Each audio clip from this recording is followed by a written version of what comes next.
Albert Jr. Present, sir.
Ingon.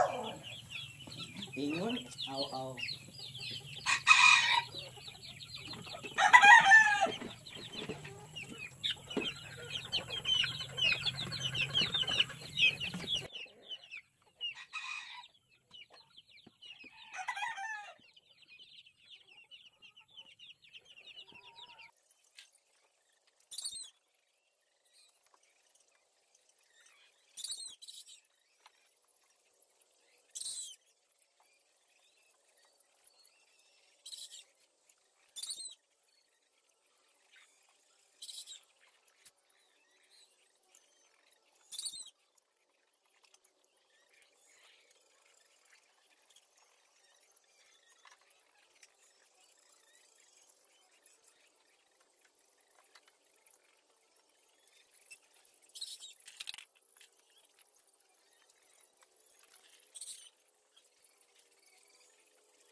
Ingon ng mga expert, ayaw pag-alagaan ng mga weak nga manok. Rumaw niya akong gibuhat. Every time nga makita akong nagluya, kal diretso.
Natay kanya-kanyang pamagi sa pag-alaga og manok. Pare-pareha raman yun na tanan. Pareha-pareha po tag problema. So, isa sa mga problema nga ako na solusyonan is para mabawasan ang oras sa pagpakaon sa ilaha. Mabawasan po ang gasto nako sa pagpakaon sa mga alaga. At the same time, healthy sila. Kaya nag-circulate good ang tanan parte silang lawas gawas sa digestive system. So ang isa nga problema nga ako nasulbad ana is ang akong time. Every time ang good nga magpakaon ko dere morning mo consume gyud nag isa to duha ka oras bago nato na sila mahuman pakaon tanan. Unya ug usab nato na isa sa hapon. Murag gasto na kay oras. Gasto po kay feeds. Nya ang mahitabuan na sobra sa kaon nimong alaga mahimo na hinong malnourished. So muna isa sa akong nasulbad na problema nako ug nakita nako nga maayo ang epekto. So gibuhat nako kay isa na lang kumuhatag og pagkaon sa mga alaga kada adlaw. Ug siguro nako ang gihatag nato nga pagkaon sa ilaha isakto na hangtod hapon napay mabilin sa ilahang balon-balunan. So kana dayong balon-balunan nga gitawag nato ang purpose gyud ana is istakanan na silang pagkaon. Nga hangtod di na mahurot nay pagkaon nila. Pwede sila di mukaon. Tibok adlaw kung ilahanan ng mapuno.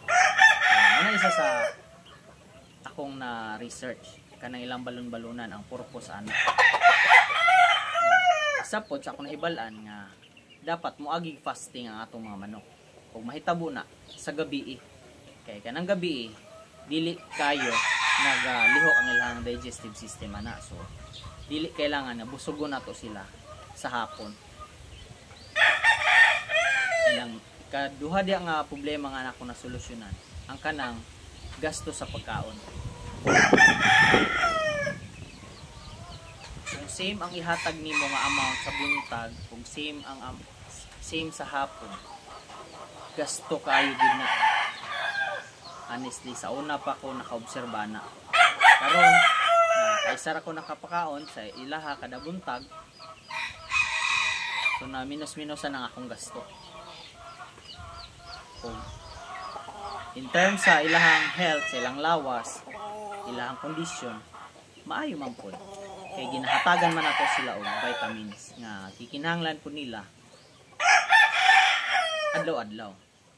Kung sa adlaw nga Domingo, gihatagan gyud po nako og higayon nga mag-fasting ang atong mga alaga para ma-refresh na po ang ilang lawas ug ma-empty gyud ang ilahang digestive system. So ang ilahang appetite, ang ilang gana sa kaon dili gyud siya mawala. Mo na yung mga problema nga nako na solusyonan. Kung in terms po sa tambal, wala na ko nagagamit og tambal. Kay dati experience nako, bisag unsaon na tog tambal atong manok kung mamatay gud siya. So ang nahitabo na madamay na yung mga uban. Gibuhat nato ana isa ka grupo nila kung naa manggaling isa or duha nga nagluya, i-separate na nato na siya para dili madamay ang uban. Para dili na madamay ang uban. Ug ang mabili na lang sa ato ang gialagaan ang mga quality nga mga manok. Nga wala gyud niagi og sakit. Nya dili naman nato na sila kailangan gastuhan og 30 pesos, 15 pesos. Kay gasto kayo ang magtambal og manok. So ang aton ang gibuhat nato is ang nagluya kanang naigo og sakit. Kung mo survive siya sulod sa duha ka semana maayo. Without treating them with commercial antibacterial. Kung ginagamit lang nato, balik-balik yun ako nga Sunrox lang, ihalo nato sa tubig. Ang dosage ana is ang katong pinakagamay nga bottle sa Sunrox, ang taklob ato ang iyang cup is equivalent to 1.5 liters. So mo na itong ginahatag. Day old pa lang hangtod sa pagdagko nila. Okay. Tested and proven ako. Sukad nga nagamit ko ana. Ang ilahang gipangbati nga coryza, foulpox, respiratory disease mawala ra kay ang Sunrox is antibacterial. Onya at the same time kanang pag-fasting nato sila ma-refresh ang ilang lawas og naay time ang ilahang ubang system sa lawas nga i-repair kung unsa manggaling ang mga damage. So mao na akong mga nahibaluan sa akong pag-alaga og manok. Permiro na ako na sa gibuhat sa akong mga ihawunon nga mga manok. Nakita na ako nga ang ako mga ihawunon na manok, gipainom na kog tubig nga na Sunrox, wala man sila na unsa. Nidagko sila na naghan. Niabot ang time nga nakahuna-una ko, gigamit na ako siya sa mga fighting cock, sa mga hybrid, gitawag og hybrid nga mga manok nga pangsabong. Ug nakita pud nako nga pareharaman sila manok, ang nagkalahi lang is pang-away or pangsabong ang atong bago nga gigamitan sa ato ang programa, no? And nakita na ako maayo pud ang resulta nabuhi ang atong pangsabong nga manok na sensitive man kaya na sila. Kanang mga hybrid na manok, sensitive kaya na sila sa sakit. Prone kaya na sila sa mga nagkadaiyang sakit. Gawas sa kaning lahi sa kaning pang-ihaw is, ang pang-ihaw is nana sila tolerance, no, o resistance sila sa mga sakit tungod sa ilang bloodline or breed nga gitawag nato. Nya kaning pangsabong is sensitive ni sila tungod po sa lang history. Kana sila timanunon yung kayo ang mga fighting fit. So kad nagigamit nato atong programa sa ihawon naman o sa pangsabong, nakita nato nga parihara ang resulta. Natay mga manok nga maagiag sakit, maulian na po sila. Parehaan ang price o sa piso pa, day old to 1 month na coccidiosis, mawala ra, no? Makasurvive ra pod ang butang nato, dili man siya 100%, at least mga nasa 80 to 90% na survive ang atong mga alaga tungod sa atong gigamit na programa, no? Dili gasto sa tambal, dili gasto sa pagkaon, dili pud gasto sa oras. Muna ako nakita nga dako kayo nga solusyon sa problema sa mga magmamanok. So, gusto na ko na siya i-share kay maayo nga balita, maayo nga information ang ako ang na-discover. So, kung wala pa ka naka-subscribe sa ako ang channel, sa Albert JR channel sa YouTube, subscribe na, no? Para masubaybayan nato ang gipang ingon nako o gitawag nako nga programa sa akong pagmanukan. Sa akong Facebook, kung ganahan pod mo tanaw sa akong Facebook, sa mga gusto pod mga short nga mga video, napod tay Facebook, Albert JR gihapon ang ato ang Facebook page, no? Facebook page. So na siya ang ato ang problema nga nahatagan yun og solusyon. Ug hinaot nga makatabang pud ta sa ato ang mga kapwa nga nagmanok, nga mabawas-bawasan yun pud ilang gasto ug masolusyonan yun pud ang problema nga parihara sa problema nga ako nagian. So, hinaot nga daghan ang makakita ani nga video, daghay ma-share nato sa maayo nga information. Kay daghan yun ang ako nahibalan na nagmanok nga halos dili gyud sila mag-successful sa ilahang trabaho tungod kay wala sila kabalo unsay ilang buhaton, unsay solusyon.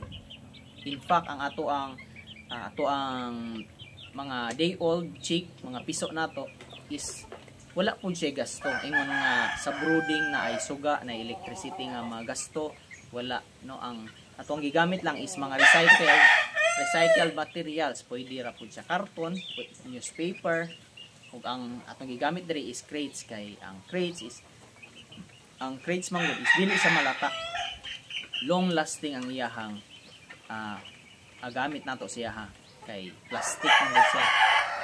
Ug maghugaw man galing pwede ra nato hugasan. Ang karton man gud is malata siya, so kung daghan mo karton pwede ra pod para wala mo gasto. And then recycled materials ang newspaper. So simple ra kaayo ang atong ginabuhat diri nga sistema sa ato ang pagmanukan. So dati natay goal. Ang goal nato gisagula nato og sistema kay dili mag-successful ang atong goal kung wala tay gibuhat nga sistema. Mao na ako natun-an sa kinabuhi. Kay kung goal lang siya itself, maabtan ka og kakapoy kay wala kay sistema nga buhaton adlaw-adlaw. And at the same time, dapat natay consistency sa ato ang ginabuhat. Kaya kung wala tanang duha, sistema o consistency, dili ta kaabot sa atong gitawag nga goal. I hope na nakuha nimo to, nakita nimo ni nga video para matabangan pug ka. So, sa mga gusto pod matistingan ang atong programa, pagpalit mo og manok, pagbuhi mo og manok, tan-awa ninyo akong video. para may balaan ninyo nga ani ra ka simple, dili man ay gasto ang pagmanok-manok. Same time makakaon ang imong tibuok pamilya, ma-enjoy ninyo ang manok na ginapalit ninyo. Instead na mo palit mo sa labas nga mahal kayo, tan-awan ni nga video nako para makabalo ka unsa pag-alaga og manok. Para ang inyong igasto og pangpalit og manok, i-convert na lang niyo na sa feeds. Ma-enjoy pa mo kalaga sing manok kay ma-witness ninyo ang gikan day old niya hangtod nga maihaw ninyo siya. So di ba? Nice kayo siya nga sistema. So I hope nga inyohang ma-share, maka-subscribe mo sa akong YouTube channel. O madungagan atong mga followers sa Facebook. O kana lang for today's video, February 22, Saturday. Thank you. Bye-bye.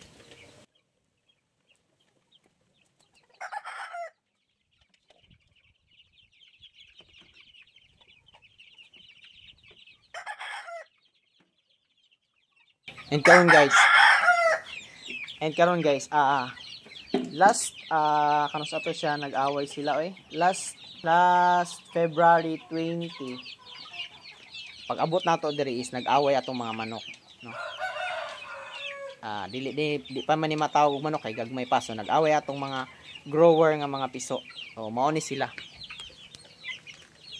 Ug nanghubag gyud ang ilahang naong atong adlaw, February 20. And karon is 3 days na. February 22, kagahapon napansin nato nga nag-green ang ilahang mga naong. So karon atong napansin nga nawala na ang green, no? Gikan sa pula nga naghubag, kagahapon nag-green, unya karon murag mga lang puti-puti, no? So tanawan ninyo guys ang ilang itsura. Nangawala na ang green.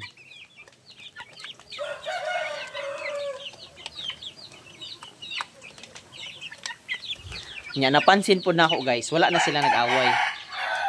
Gibalik naman nato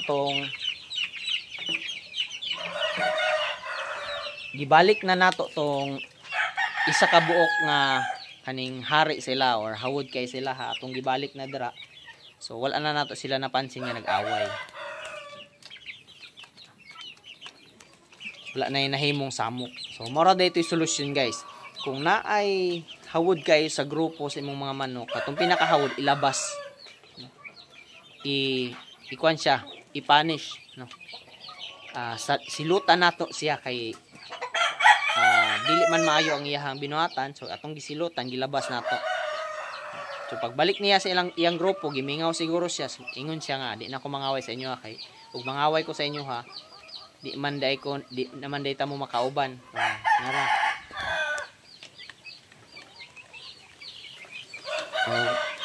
Ano ni sila, no? Hello.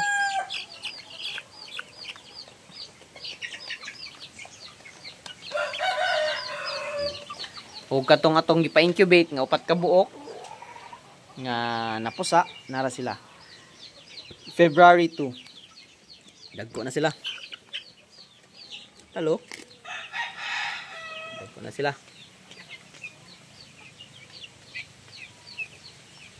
No?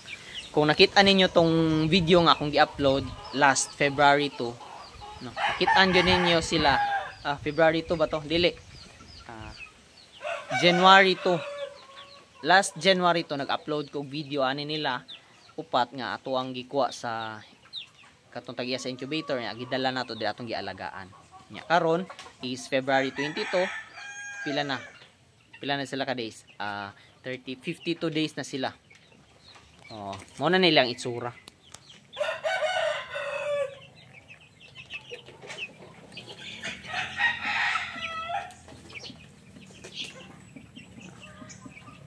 Sa akong tanaw sila guys, may tag parihata, may unta og parihatag pagtanaw evaluate sa ilaha nga na sila sa good health condition. And karon guys, nanapud tay bag-ong abot nga mga piso, day old chick, no.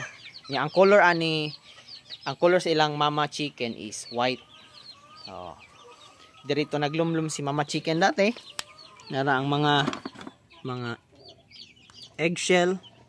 No? Mga eggshell diha lang.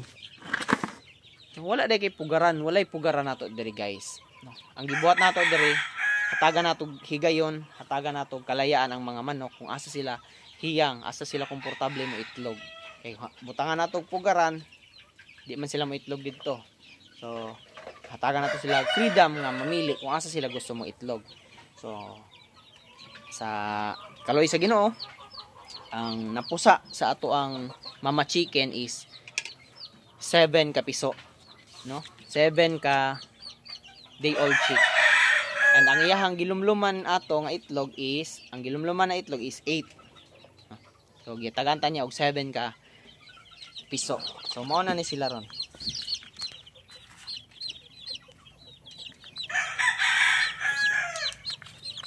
Hello. So naay upat or 5. 5. 5 ka gray color na. Pa isa. Itago.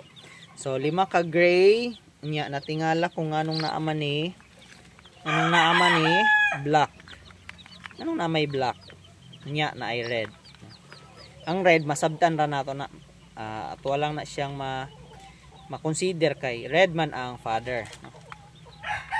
Ang black ma-consider po din nato ni kay mga alimbuyugin man atong gigamit nga mga barako pod.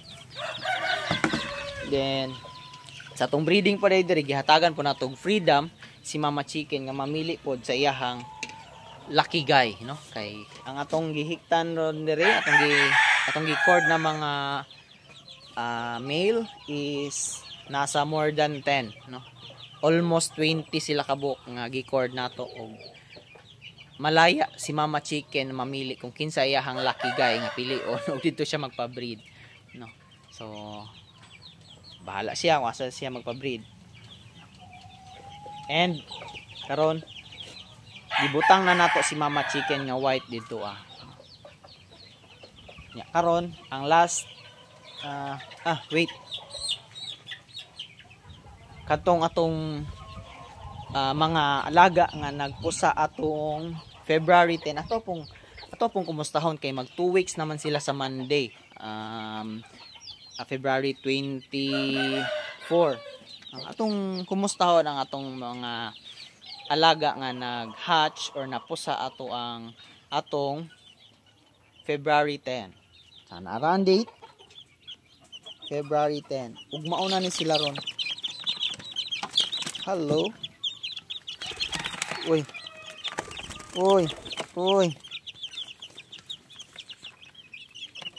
So medyo active sila guys. Wow, nay white, nay gray. Kani unsa kay color ani guys oh. Unsa kay color ani pagdako? Kani. Or male ba na siya or female? Unya kani sila unsay color ani nila pagdako? Kaning white, unya gray, do ka gray. Kay kaning tulo, consider na ni nga mga red. Og atong tan-awon atong i-witness kung pila ka buok ang male ug pila pud ka buok ang female ani. After 1 month kapin, ma-identify naman nato siya. Ma-identify na nato na sila kung lalaki ba na or babae. Gawas lang kung white kay murag maglisod jud ko sa puti ug identify kung male ba siya or female. Pero kung magpakita siya og kanang mga senyales, no, mga sign nga male siya, example kung picomb is muburot ang iyahang picomb, dako iyang picomb, ma-identify nato nga male siya. Pero sa white og sa mga gray murag maglisod jud ko og identify anang sex nila. So sa mga red dali ra kay sa kuang sa red kay ang red nga mga piso magpakita na silag sign or sign mo itom na ilang kaning sa breast nila dapit, no, itom. Pag female light lang na ang color ana. Uy. Hello. Ara siya guys. Atong tan-aw ni straight comb. So ara guys. So healthy kayo guys. Gwapog lawas, lingin, and straight comb. Straight comb ang atong baby chick. Wow. Look guys, ang iyahang tanaw niyo iyahang no.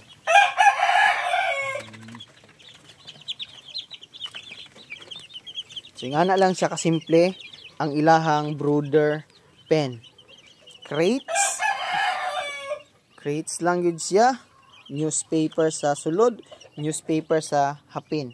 Kay kanang mga iti nila pag masira nang sa sulod, masala aning newspaper sa labas, no? So pag hipos nato ana, pag hinlo nato, pag tanggal nato ana, masalod pud ang mga iti nga na wala na salod dito sa sulod. Nara sila guys. Tanawan ninyo siya. Sila. 7 po din sila kabuok. Nga mag 2 weeks na ni sa Monday, February 24. Wow. So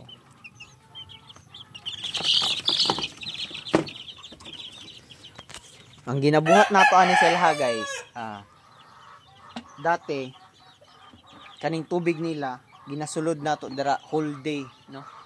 Napansin nako karong bulan na og last month gibuhat nato na gipasagda natong tubig sa sulod.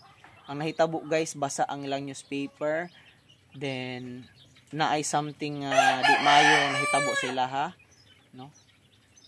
Basa ilahang feather, so murag di maayo gyud. So akong giusab siya morning pag abot nato dire hatagan nato tubig. Pag hatag nato sa tubig, after 5 to 10 minutes atong tanggalon, no? Hinluan nato ang ilahang newspaper, pulihan nato, nitaga nato pagkaon. Then ibalik nato ang water pagka lunch na, no? 12 noon, ibalik na nato ang tubig. Pero dili po nato ipadugay. 5 to 10 minutes gyapon, tanggalon na po nato ang tubig. Para dili magbasa ang ilahang newspaper. Kung magbasa man galing, ilaha lang hugaw ang makabasaan niya. Maugar man na kay wala may tubig, no? Gamay ra may tubig sa ilahang feces, sa ilahang dang, chicken na.